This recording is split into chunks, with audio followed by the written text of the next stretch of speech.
Président, président, président, président, président.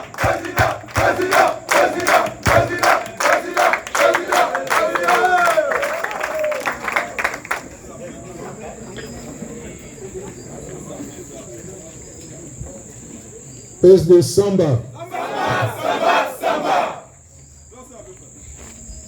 Chers compatriotes, comme vous l'a dit la présidente déléguée,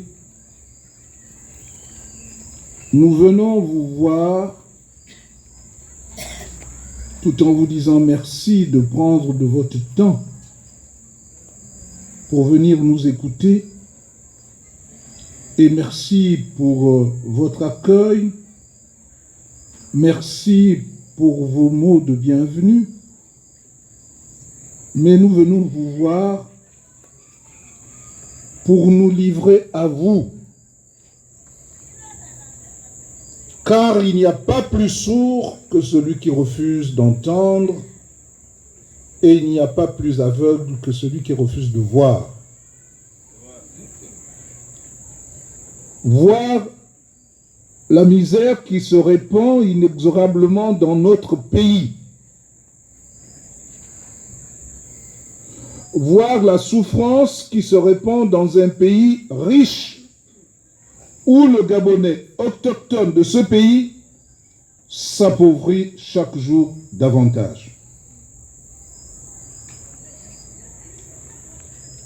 Ce n'est pas moi qui vais vous mentir en disant que je souffre autant que vous, mais je souffre de vous voir souffrir. Parce que moi j'ai choisi l'option de ne pas être pauvre dans un pays riche. Je refuse la pauvreté. Je suis Gabonais, je suis chez moi, et je ne peux pas penser que, étant Gabonais de pure souche, je sois réduit à la mendicité. J'ai dit non. Je prie parce que je suis chrétien.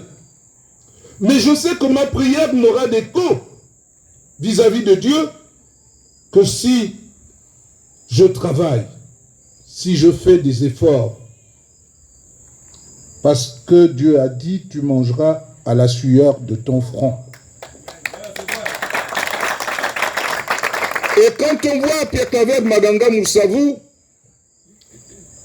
on ne le comprend pas. Moi, dès que j'ai fini mes études, j'étais déjà la cible des uns et des autres. Mais j'ai compris une chose, qu'il fallait ne pas compter sur mon maigre salaire de fonctionnaire. Qu'il fallait que je trouve les voies et moyens de m'en sortir. J'ai eu la chance de rencontrer une jeune fille dans mon quartier, le mouton Boutan, là où il est attaché. Et nous avons décidé de cheminer ensemble et de regarder dans la même direction. Nous avons fait nos études sans savoir où nous allions, puisque nous n'avions pas d'exemple devant nous. Avec le brevet, nous allions devenir des instituteurs ou des infirmiers, c'était notre objectif. Et puis, sans le savoir, on a dépassé la classe de 3e pour aller en seconde, en première, en terminale. Et puis nous avons eu le bac, très facilement. Après le bac, l'université. Vous avez la licence, 2 licences, 2 maîtrises. En 6 années d'études supérieures, un doctorat, ce qui est exceptionnel. Et vous allez au Fonds monétaire international suivre le cours d'analyse et de politique financière à l'Institut du Fonds monétaire international, et vous revenez chez vous, travaillez pour votre pays. Mais vous vous rendez compte des obstacles majeurs déjà mis au travers du développement de votre pays. Vous inventez des solutions. vous proposez la provincialisation, la déconcentration, la décentralisation pour que le Gabon cesse d'être un pays tourné en acte de cercle vers l'extérieur, mais pour que le Gabon appartienne aux Gabonais. Vous vous imprégnez des traditions de votre village, des vieux qui vous disent, des enseignements des vieux qui vous disent que c'est celui qui est à côté du feu qui écoute le bruit de la marmite. Le président de la République n'est pas à côté du feu. Il est dans son palais, vautré dans son palais. Et il a des représentants, des gouverneurs, des préfets, des sous-préfets, qui n'ont rien pour s'occuper de la marmite. Pour s'occuper, ici, entendu, marmite, la population, qui se plaint et qui est obligé de quitter l'intérieur du pays pour venir s'agglutiner sans raison à Libreville, espérant trouver du travail, espérant trouver un logement, une école pour ses enfants, la santé pour lui-même et sa famille, espérant vivre libre. Mais il vient sans formation.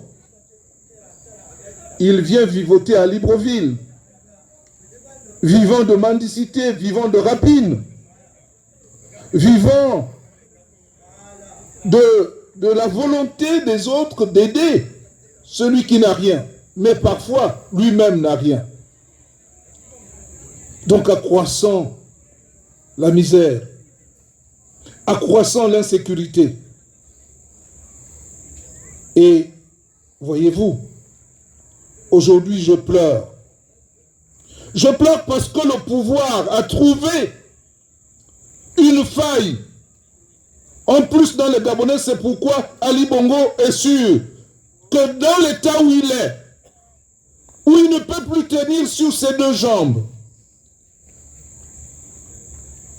où ce sont les autres qui le poussent à être candidat, il est sûr de gagner parce que il a trouvé la botte de Nevers, c'est-à-dire celle qui tue. Il a fait créer dans tout le pays des associations. Chacun de vous est dans une association. Il y a un chef d'association. Il suffit d'appeler le chef. Chaque manifestation, on donne 1 million. 500 000 pour le chef d'association et 500 000 pour les autres. Tant pis pour les autres, ils peuvent avoir 5 000. Vous les prenez, vous leur donnez des t-shirts. Pour la journée, ils ont au moins 5 000 pour vivre dans la journée. Tant pis si les autres jours, ils ne vivent pas. Et ainsi, on les voit en grappe célébrer des anniversaires qui n'ont pas de sens, gaspillant, dilapidant l'argent de l'État, au lieu d'aider les Gabonais à mieux vivre, au lieu d'aider les jeunes à mieux vivre. Mais on ne peut pas aider notre jeunesse à mieux vivre puisqu'on la rend dépendante, on la rend esclave. Et vous savez, un jour, j'étais à une prison où mon oncle avait été mis en prison. J'étais en prison par un dictateur.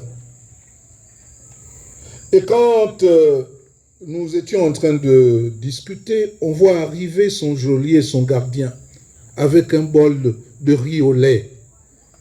J'ai dit à mon oncle, ne prends pas ce bol, on ne sait pas s'il n'est pas empoisonné. Mais il avait faim.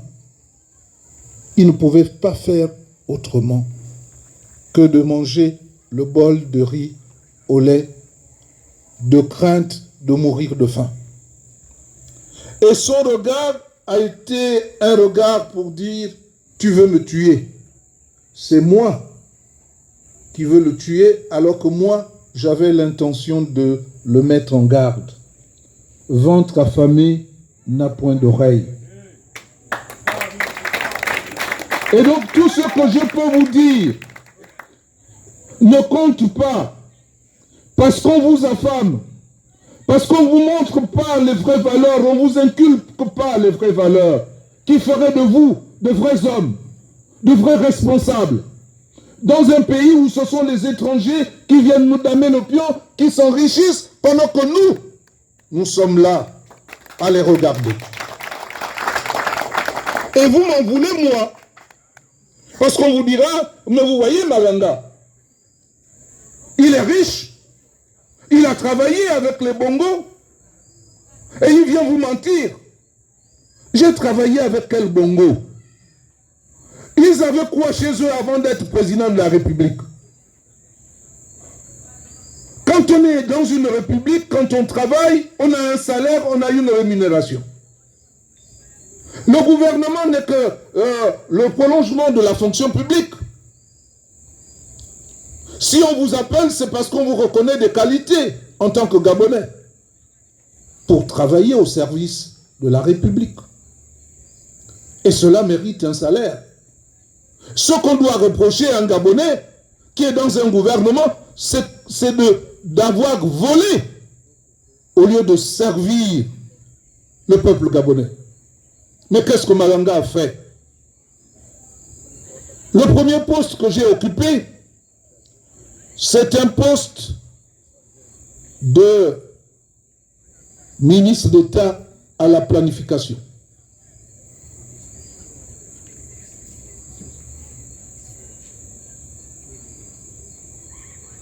Ministre d'État à la planification, qu'est-ce que j'ai fait? Les autres ministres de la planification avaient le volet financier, c'est-à-dire qu'ils pouvaient signer pour engager les fonds spécifiques à l'investissement. Ça n'a pas été mon cas. On m'a enlevé la signature parce que j'étais opposant. Mais ça ne m'a pas empêché de planifier et de décider des investissements à faire. Tout le monde sait que la meilleure route aujourd'hui du Gabon, c'est la route Lambaréné-Fougamou-Mouila en direction de Mayumba.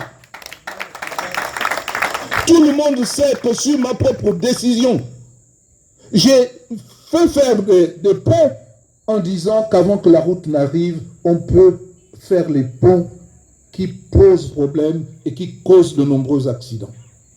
J'ai fait le pont de Douya, le pont de Dibotsa, le pont de Mongo.